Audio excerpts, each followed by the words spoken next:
আসসালামু আলাইকুম। ধারাবাহিক আলোচনা হজ ও উমরাহর গুরুত্ব ও ফজিলত। আজ ৮ম পর্ব ইনশাআল্লাহ।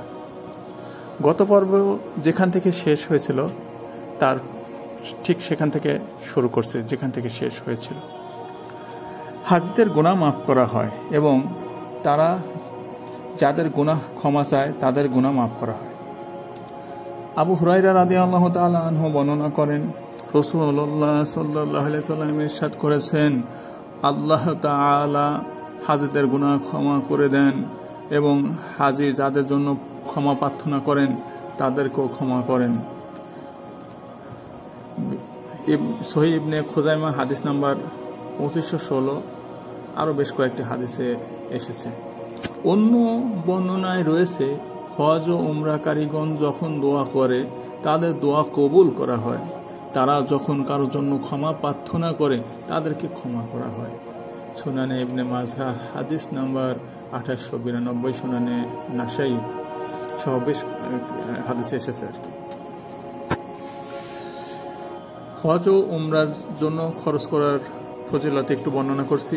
হযরত আয়েশা রাদিয়াল্লাহু তাআলা আনহা হতে বর্ণিত, রাসূলুল্লাহ সাল্লাল্লাহু আলাইহি ওয়াসাল্লাম উমরা করার সময় তাকে তার উমরা সম্পর্কে বলেছেন, তুমি তোমার পরিশ্রম ও খরচ অনুপাতে নেকি পাবে।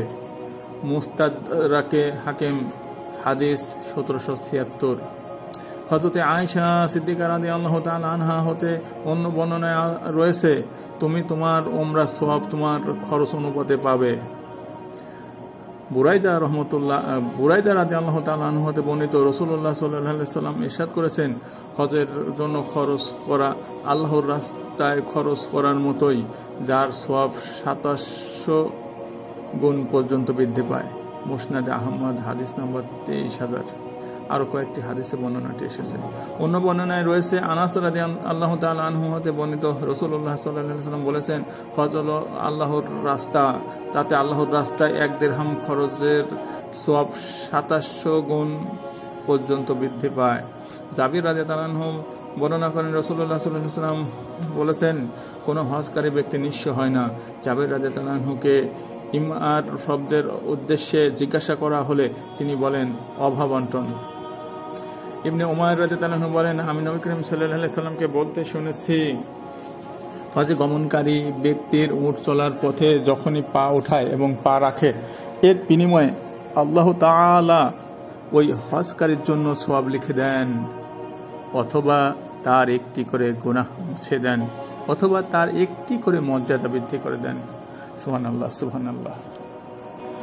হজ ও উমরা পালনকালে মৃত্যুবরণকারীর ফজিলত রয়েছে।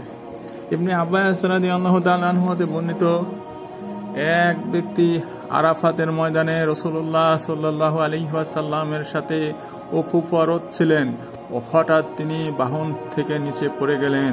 এতে তার ঘাড় মটকে গেল এবং তিনি মারা গেলেন। তখন রাসূলুল্লাহ সাল্লাল্লাহু আলাইহি ওয়াসাল্লাম বললেন, তাকে বরই পাতা সিদ্ধ করা পানি দিয়ে গোসল দাও, তার 2 কাপড় দিয়ে তাকে কাফন পরাও, তাকে সুগন্ধি লাগিও না এবং তার মাথাও আবৃত করো না, কেননা তাকে কিয়ামতের দিন তালবিয়া পাঠরত অবস্থায় উঠানো হবে। সহিহ বুখারী হাদিস নাম্বার 1267, সহিহ মুসলিম হাদিস নাম্বার 1206। আরও বেশ কয়েকটি হাদিসে বর্ণনাটি এসেছে। হযরত আবু হুরায়রা রাদিয়াল্লাহু তাআলা আনহু হতে বর্ণিত, রাসূলুল্লাহ সাল্লাল্লাহু আলাইহি ওয়াসাল্লাম বলেছেন, যে ব্যক্তি হজের উদ্দেশ্যে বের হলো অতঃপর মৃত্যুবরণ করলো, কিয়ামত পর্যন্ত তার হজের সওয়াব লেখা হবে। সুবহানাল্লাহ। আর যে ব্যক্তি উমরাহর উদ্দেশ্যে বের হলো আর সে অবস্থায় তার মৃত্যু হলো, কিয়ামত পর্যন্ত তার জন্য উমরার সওয়াব লেখা হবে। সুবহানাল্লাহ।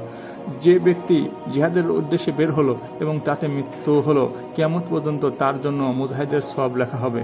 মুসনাদে আবু ইয়ালা হাদিস নম্বর 6357। এছাড়া আরও বেশ কয়েকটি হাদিসে বর্ণনাটি এসেছে। হযরত আবু বকর সিদ্দিক রাদিয়াল্লাহু আনহু হতে বর্ণিত, নবী করিম সাল্লাল্লাহু আলাইহি ওয়াসাল্লামকে জিজ্ঞাসা করা হলো, কোন হজ উত্তম? তিনি বলেন, যে হজে উচ্চস্বরে তালবিয়া পাঠ করা হয় এবং কুরবানি করা হয়। সুনানে তিরমিজি হাদিস নাম্বার 827 আরও বেশ অনেকগুলো হাদিসে রয়েছে। প্রিয় বন্ধুরা, আল্লাহ সুবহানাহু ওয়া তাআলা আমাদের সকলকে ক্ষমা করুন এবং আমাদেরকে সহি সালামতে আগামীতে হজ করার বন্দোবস্ত করে দিন। আমাদের আর্থিক অভাব বন্টনগুলো আল্লাহ দূর করে দিন। আমাদেরকে তার প্রিয় মাহবুব বান্দা হওয়ার তৌফিক দান করুন। আমিন।